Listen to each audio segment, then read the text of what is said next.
दोस्तों, try nation series और Asia cup के लिए पाकिस्तान का इब्तदाई स्कोर का ऐलान हो गया है। बड़े इंटरेस्टिंग नाम सामने आ रहे हैं दोस्तों। मजा आने वाला है ट्राई नेशन सीरीज में और एशिया कप में। सबसे बड़ा क्वेश्चन, बहुत से फैंस को यही इंतजार था। इस न्यूज को देखकर यह लग रहा था कि बाबर आजम और मोहम्मद रिजवान बाहर हो गए हैं एशिया कप के स्कोर से, ट्राई नेशन सीरीज के स्कोर से। ठीक है, ये हाफ खबर सच्ची है दोस्तों। यानी मोहम्मद रिजवान परमानेंटली एक किस्म के ऑलमोस्ट वो बाहर हो गए हैं टी20 स्कोर से। लेकिन बाबर आजम पर बड़ा क्वेश्चन मार्क है। बाबर आजम को ट्राई नेशन सीरीज के लिए सिलेक्ट किया गया है। किस शर्त पर सिलेक्ट किया गया है? जो सितारे गर्दिश कर रहे हैं बाबर आजम के नाम के आगे स्टार भी बना हुआ है। वजह क्या आखिर? जी हाँ दोस्तों, ये कंप्लीट नेम्स भी मैं आप लोगों के सामने रखूंगा।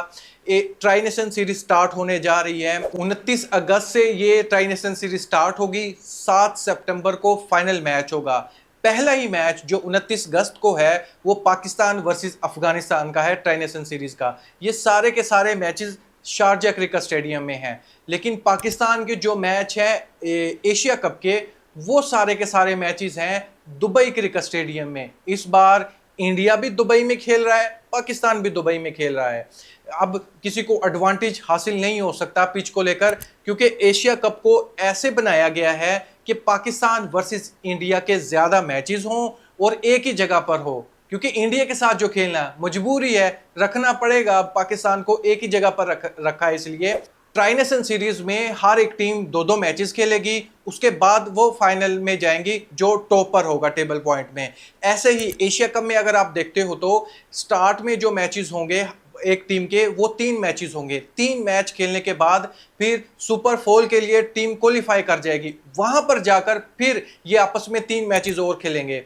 ये सामने आपके ये लाइकली अगर सुपर 4 के लिए क्वालिफाई कर जाते हैं, इसमें पाकिस्तान भी है, इंडिया भी है, ये आपस में हर एक टीम से एक एक और मैच खेलेंगे। उसके बाद जो टीम टॉप पर फिनिश करेगी वो फाइनल खेलेगी। इस हिसाब से पाकिस्तान के ग्रुप में भी पाकिस्तान का वर्सेस इंडिया का मैच है, और जो सुपर 4 में टीम जाएगी वहां भी पाकिस्तान वर्सेस इंडिया का मैच आप देख रहे हैं। अगर ये दोनों टीम्स फाइनल में चली जाती है, टॉप पर फिनिश करती है, तो इन दोनों का फाइनल भी हो सकता है। अगर एशिया कप में परफॉर्मेंस दोनों टीम की अच्छी है तो पाकिस्तान वर्सेस इंडिया के 3 मैच देखने को मिलेंगे। दोस्तों, अब बात करते हैं मेन पॉइंट पर, स्कोर क्या रहने वाला है। पाकिस्तान का जो स्कोर है ट्राई नेशन सीरीज के लिए और ये एशिया कप के लिए, इसमें पाकिस्तान की जो सिलेक्शन कमेटी है वो 7 बैट्समैन सेलेक्ट कर रही है, और उसके बाद सिर्फ 4 ऑलराउंडर सेलेक्ट किए जो प्रॉपर ऑलराउंडर है, और 5 बॉलर सेलेक्ट किए हैं। ये बनता है 16 रुकनी स्कोर। जो ट्राई नेशन सीरीज है वहां पर तो आप 16 बंदों को एडजस्ट कर सकते हो, लेकिन एशिया कप के लिए आपको अनाउंस करना पड़ेगा 15 रुकनी स्कोर। तो उससे पहले पाकिस्तान क्रिकेट बोर्ड ये क्लियर कर चुका होगा फखर जमान खेल रहे हैं या बाबर आजम खेल रहे हैं, क्योंकि ट्राई नेशन सीरीज में फखर जमान फिट नहीं है, उसकी जगह पर खेल रहे हैं बाबर आजम। जो 16 रुकनी स्कोर है ट्राई नेशन सीरीज के लिए, उसमें 2 बड़ी चेंजिंग है। एक अब्बास अफरीदी को ऐड किया गया है और सलमान मिर्जा को ऐड किया गया है।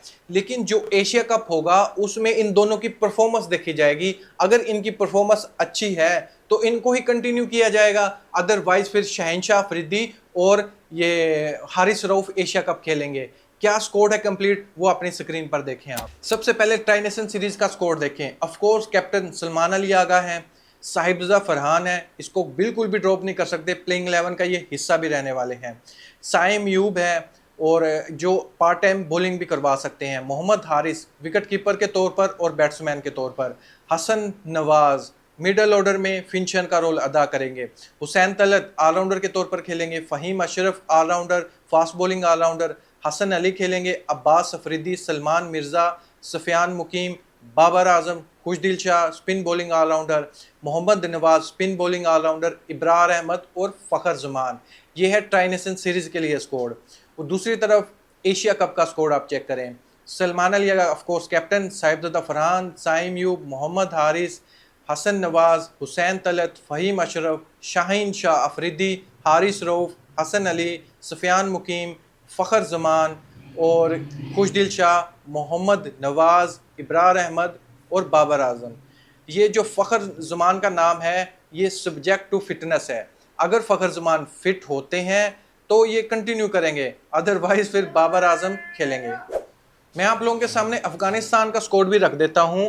अफगानिस्तान की तरफ से राशिद खान कैप्टन होंगे। ये इन लोगों ने ऑफिशियल स्कोर का अनाउंस कर दिया था इब्तदाई जो था, लेकिन उसके बाद ये 15 रुकनी स्कोर का ऐलान करेंगे। रहमानुल्लाह गुरबाज खेलेंगे, ऑफ कोर्स करीम जन्नत भी खेलेंगे, रिसेंटली उसकी परफॉर्मेंस भी अच्छी है। अजमतुल्ला उमरजई, शदीकुल्ला अटल, हजरतुल्ला जजई, मोहम्मद नबी खेलेंगे, गुलबुद्दीन नबी, नूर अहमद, फरीद अहमद, मोहम्मद हिशाक, रसूली, फजलुल फारूकी, नवीनुल हक और मुजीबुर रहमान। आप इस लिस्ट में यूए का स्कोर भी देख सकते हैं, लाइकली यही स्कोर उनका भी रहने वाला है। दोस्तों स्कोर को देखकर आपको क्या लगता है, किस प्लेयर को ऐड करना चाहिए था और किसको ड्रॉप करना चाहिए था? बहुत से लोग यही बोलेंगे कि पिच की कंडीशन ऐसी है जहां पर हमने एशिया कप खेलना है और सिमिलर कंडीशन में थोड़ा बहुत 19-20 का फर्क हो सकता है, हमने टी20 वर्ल्ड कप भी खेलना है। शारजा में देखें, हाईएस्ट स्कोर वाला मैच आपको कम ही देखने को मिलेगा। पिच बड़ी डिफिकल्ट होती है, वहां पर बाबर आजम की जरूरत बनेगी। सिलेक्शन कमेटी बाबर आजम से मुंह नहीं मोड़ सकती और ये फैंस की भी रिक्वेस्ट है। और अगर होश के नाखून लें, बाबर आजम को खिलाएं। बाबर आजम का ये रोल नहीं है कि वो आपको एक ओवर में 30 रन मार कर दें। उसका रोल एंकर रोल है, विकेट रोकर रखे, स्ट्राइकर रोटेट करे। क्योंकि हमने जो ओडी मैचेस खेले थे उसमें डॉट्स बॉल ज्यादा खेली थी। 60% डॉट्स बॉल खेलते हैं हम, 70% डॉट्स बॉल खेलते हैं। डॉट्स बॉल ज्यादा खेलने की वजह से हम मैच हार रहे थे। बॉलिंग का भी था, बैटिंग का भी था, लेकिन डॉट्स बॉल बहुत ज्यादा खेल रहे थे, स्ट्राइक रोटेट ही नहीं कर रहे थे। तो बाबर आजम जैसा प्लेयर ऐसी पिचेस पर कामयाब रहेगा, विकेट रोक कर रखेगा और सिंगल डबल से स्ट्राइक रोटेट करेगा।